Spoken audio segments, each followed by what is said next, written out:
ملک بھر کی طرح میلسی میں بھی مارچ میں ہزارہ برادری کے مزدوروں کو قتل کیے جانے کے خلاف وحدت المسلمین کے زیر اہتمام پھاٹک بند کر کے احتجاجی دھرنا دیا گیا اور ریلیاں نکالی گئیں۔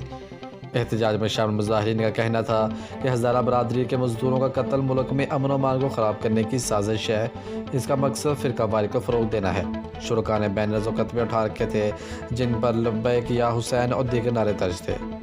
مظاہرین کا مزید کہنا تھا ہماری مائیں بہنیں سخت سردی کے موسم میں بیٹھے وزیر اعظم پاکستان کا انتظار کر رہی ہیں، لیکن افسوس وزیر اعظم اس مسئلے کو سنجیدہ لینے کو تیار نہیں۔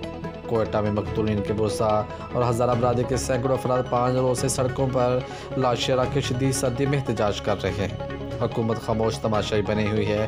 مظاہرین کا مزید کہنا تھا اگر وزیر اعظم پاکستان نے اس مسئلے پر سنجیدگی کا مظاہرہ نہ کیا تو پورے پاکستان کے شاہراہوں کو جام کر دیں گے، جس کا تمام ذمہ داری حکومت پر عائد ہوگی۔ ان کا مزید کہنا تھا کہ حکومت ہزارہ برادری کے مزدوروں کے قاتلوں کو سخت سے سخت سزا دے کر مقتولین کے ورثاء کو انصاف فراہم کرے اور مقتولین کے ورثاء کو فوری طور پر معاوضہ دیا جائے۔ مزید خبروں اور تفصیلات کے لیے دیکھتے رہیے پاسبان لائیو نیوز HD۔ آپ ہمیں فیس بک اور یوٹیوب پر فالو کر سکتے ہیں۔